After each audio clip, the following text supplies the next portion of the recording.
Enter. La lecture de TeamSpeak. Bonsoir à tous et à toutes, ici Dark Blitz, votre opérateur Bouygues Télécom. C'est pas très bien le truc.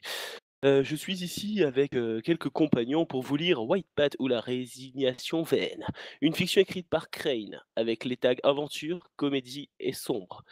Je suis donc en compagnie de moi-même, ce qui est fort intéressant, Iggy Bab, Vals et Sword Even pour les voix. Manhattan est une grande ville, bien grande pour l'âme champêtre extraite de son repère campagnard, qui ne souhaite qu'un peu d'exotisme sans partir à l'autre bout du monde. C'est un labyrinthe de béton et de verre à ciel ouvert qui laisse filtrer les espérances et les rêves à travers les rares lambeaux célestes que l'alliance perfide des nuages et des gratte-ciel laisse apercevoir. Comme une passoire laisserait des gouttes d'eau brûlantes s'enfuir ou s'évaporer, au début, la foule compacte et les visages radieux des citadins semblent exprimer la fierté d'amadouer la curiosité des petits provinciaux. Mais il s'avère souvent que ce sont des rictus d'amertume et de moquerie. La soi-disant diversité dont se targuait volontiers l'élite culturelle de la ville donnait l'effet d'une épilepsie sauvage et inattendue, agressant et déchirant les pupilles des curieux par sa richesse qui la rendait indigeste. Tant d'excès, Tant l'excès dans les possibilités et le manque de temps pour toutes les essayer donnaient une sorte de malaise, un dégoût, un regret d'avoir fait le mauvais choix qui détruit le plaisir pris dans n'importe quelle distraction. Cinéma, théâtre, stade et salle de concert étalent de manière alléchante toute la somme des frasques que l'on donnait à ceux qui refusaient de trouver matière à se divertir entre eux. De la plus précieuse à la plus vulgaire, dans un catalogue décousu et démesuré de choix improbables. Mais il n'y a pas que le divertissement, non.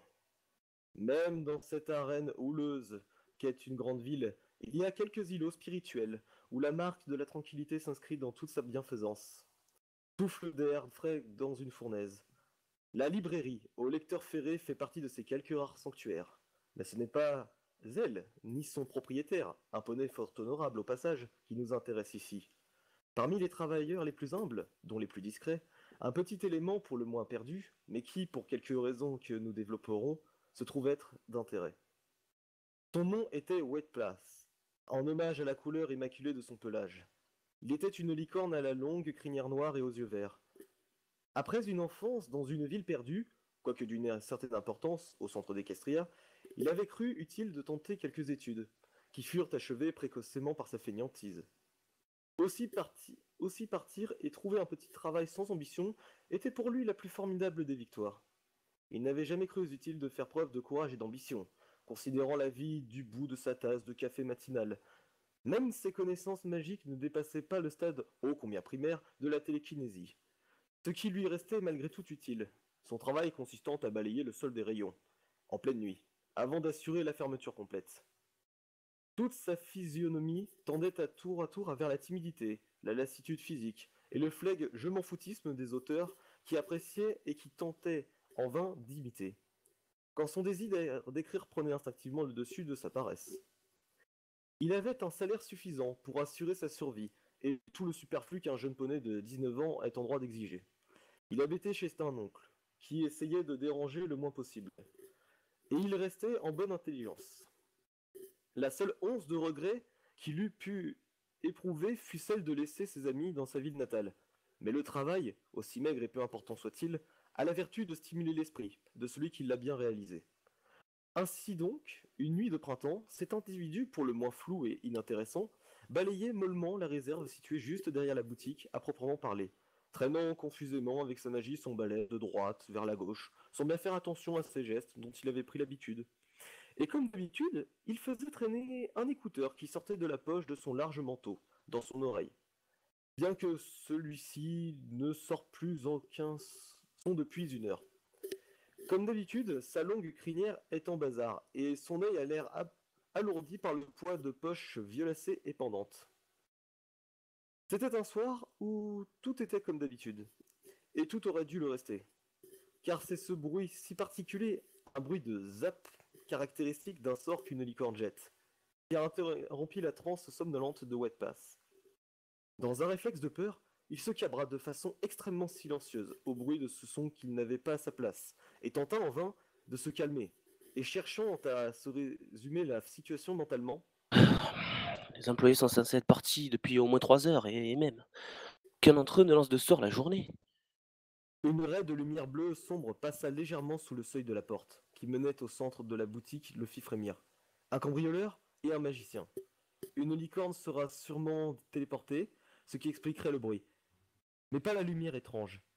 Techniquement, son travail consistait également à garantir la sauvegarde de la marchandise, ainsi que la librairie en l'absence de tout autre membre du personnel. Il s'en rappela juste avant de crier au secours, ce qui de toute façon n'eut pas d'autre utilité que de le faire repérer. Il focalisa toute son attention et sa magie sur le balai qu'il tenait encore grâce à cette même magie. Il dirigea le manche vers l'interrupteur de la pièce, mêlant rapidité et silence du mieux qu'il put, ce qui coûta à cette âme habituellement indolente un effort suréquestre. Puis, avec ce même manche, il poussa lentement, très lentement la poignée de la porte qui le séparait de la boutique vers le bas. Il remercia sincèrement Célestia, tout en pensant que le dernier village les gonds de cette porte datait de la semaine dernière. Durant le processus, il entendait le bruit intenable des sabots de l'intrus qui parcourait la pièce, se dirigeant sûrement de façon feutrée vers la caisse. La pensée de l'intérêt d'une éventuelle prime ou récompense suite à la protection de la librairie succéda immédiatement à cette pensée, lui donnant ainsi une certaine forme de courage. Il n'en oublia pas moins la prudence. La porte s'ouvrit, et ses yeux, qui s'étaient à peine adaptés à l'obscurité, voyaient désormais devant eux un spectacle hypnotique et surréaliste. Des centaines de petites lumières, semblables à des paillettes d'argent, flottaient dans ce qui semblait être une sombre lueur bleue de nuit. Tout à coup, comme balayé par un souffle de vent, la couche fantastique se retira, laissant Whitpath voir les formes du magasin telles qu'il les connaissait de jour. Les rayons de bois correctement rangés, la caisse près de la porte d'entrée, dont l'ombre découpée par les lampadaires du dehors semblait presque menaçante. À l'extérieur, la rue était déserte. Lentement, Whitpath balaya la pièce du regard jusqu'à tomber sur la terrible et redoutée ombre qu'il s'attendait à voir tôt ou tard. Il n'y reconnut personne qu'il ne connaissait. Étrangement, l'ombre ne semblait pas prendre d'intérêt particulier, ni pour la caisse, ni pour les livres. On aurait dit à ses mouvements un simple client, qui fait remarquer son indécision dans sa physionomie afin de demander passivement qu'un vendeur vienne l'aider. Il observa plus attentivement la forme de l'ombre, une licorne, visiblement enveloppée dans un gros manteau. Elle s'était donc bien téléportée. Aucun signe de dégradation des vitres ou de la porte était notable. Wattpass n'y tenait plus. S'il devait y avoir confrontation, il devait faire face à une magie de haut niveau. Lui qui tolérait à peine la torture que consistait le réveil en fin d'après-midi et le café froid. Il devait donner un coup, un seul et bien placé.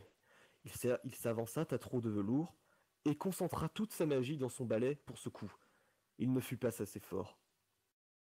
Voyez, mesdames et messieurs, la princesse de la lune est de sortie cette nuit. 1000 années d'exil forgent une attente bien longue. Et bien que, tempérée par la patience, Luna, libérée de sa malédiction, restait au fond une fille espiègle, aimant briser l'interdit par pur amour du risque.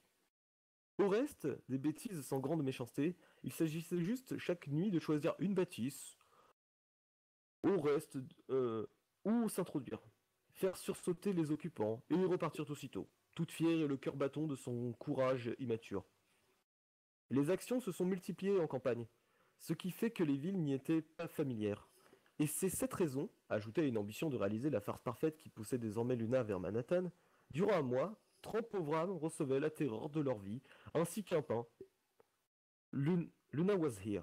Ce risque, elle ajoutait volontiers au gâteau de ses farces adolescentes, et qui avait su flatter l'ego de quelques poneys, dont un des désirs cachés était de croiser cette princesse de la nuit ignorée pendant un millénaire. Ce qui n'empêchait pas d'autres de maugréer et de pester contre une déesse qu'ils jugeaient désormais irresponsable. Les paysans n'avaient jamais le temps de réagir, vu leurs obligations, mais les gens de la ville, eux, auront le cran et un week-end pour déposer une doléance auprès de Célestia. Cette contrainte, Luna l'avait jugée, et même approuvée. Après tout, plus le risque était grand, plus palpitante était l'aventure. Elle avait mis ce soir-là un large manteau aux couleurs de minuit, qui laissait dépasser ses larges ailes d'alicorne. Elle arriva au-dessus de la cité, où des gratte-ciel, sans poésie, déchiraient les nuées de leurs pics glacés. Que tenterait-elle? L'appartement de luxe d'un riche, commerçant, imbu de ses chiffres et d'importance? Vérifier un paisible solitaire dans une location qu'il assume à peine? Ou alors serait-elle originale? Effrayer le gardien de nuit de la statue de Ponéité serait une option de choix. Mais non, ce soir la prudence prendra le dessus. Pour prendre la température, un test sur un échantillon modeste est de mise. Oh, justement, une lueur provenant d'un petit local juste derrière cette librairie, une victime toute désignée. Mais chut, silence. La princesse de la nuit veut faire son effet. Jouer des tours, certes, mais de façon royale. La façon qui se pose, légère et gracieuse. Les plis de son manteau dansant au rythme de ses mouvements dans l'air nocturne. Au lecteur ferré, pas très original. Mais la lumière provient bien de là. Allons, Luna, au travail. Ah non. Se dit-elle en... Tu m'as volé mon rôle. Oui, je sais, c'est comme c'était pas... Comme j'ai pas réussi à le découper, je me suis fait avoir. Désolé, tu veux peut-être le faire? Ouf. Vas-y, fais-le, hein. De toute façon, il peut faire des coupures, Sword. Pas très original, mais la lumière provient bien de là. Allons, Luna, au travail. Se dit-elle en elle-même devant le seuil de ce noble temple de la littérature. Elle se concentre, un mouvement de corne et zap! La voici à l'intérieur. Le pain au sabot et souriant déjà de sa malice enfantine. Oh! Un mouvement derrière la porte. La future victime se prépare. Mais inutile d'aller la chercher tout de suite. Elle a toute la nuit. Non. Elle décide, en attendant le dindon de sa farce, de se balader lentement dans les rayons déserts. La librairie est très bien fournie, et la moquette sur le sol est étonnamment agréable pour les sabots. Tiens, la lumière s'est éteinte. Des pas dans la pièce de derrière. La victime approche. Luna retient son hilarité. Comment ce pauvre R va réagir? Sursautera-t-il? Criera-t-il? Oh, elle voudrait déjà jubiler, mais elle se retient. Il ne faudrait pas gâcher une si belle farce. Il ouvre la porte lentement. Oh, par ma sœur, qu'elle grince fort. Mais assez, faisons celle qui n'a rien entendu. Il ne bouge pas. Réflexe classique. Il attend son courage, le pauvre. Ah, chut, chut. Il avance. Un pas, deux pas, trois pas. Oh, douce Célestia, il est tout près. Que va-t-il faire? Mais, oh, la princesse de la nuit ressent une terrible douleur à l'arrière son royal crâne. Elle paye les malheureuses conséquences de son entreprise sans sérieux. Mais non, non, pas un de tous les mortels qui peuplent de ce monde n'est digne de blesser une déesse. Pas un. La haine l'envahit. Elle sent qu'elle ne se maîtrise pas. Elle se retourne vers son agresseur. Elle voit sa tête. Ce n'est qu'une simple licorne au pelage blanc et aux yeux verts. Ses yeux semblant exprimer la crainte. Il demande la pitié, mais une haine nerveuse affecte la licorne de la nuit. Il faut le punir. Oui, ça y est, elle a trouvé le châtiment. Décidément, chère sœur, tes idées ne cesseront de m'inspirer. Se dit-elle tout en contemplant avec cruauté le pauvre jeune étalon qui semble dépossédé de toute force devant le regard de la déesse. Il ignore tout de la furie qui le menace. Et il a tort. Luna fait résonner en sa corne la puissance divine qui est en elle. Sa justice doit se faire, car elle a manqué d'anathème cette âme innocente. Un vortex d'énergie argentée se forme tout autour de lui. Whispas ne comprend pas. Une lumière argentée se forme autour de lui. Ça le pique, ça le brûle. Il a l'impression d'être emporté comme s'il était balayé par un courant d'une force phénoménale. Tout devient noir autour de lui. Il hurle, il pleure. Il voudrait pouvoir bouger, mais n'y parvint pas. Tout est noir autour de lui. Il s'évanouit. Le pain qu'elle laissait tomber habituellement ne serait pas ramassé. Cette nuit-là, il tomba tout simplement et silencieusement sur la moquette de la librairie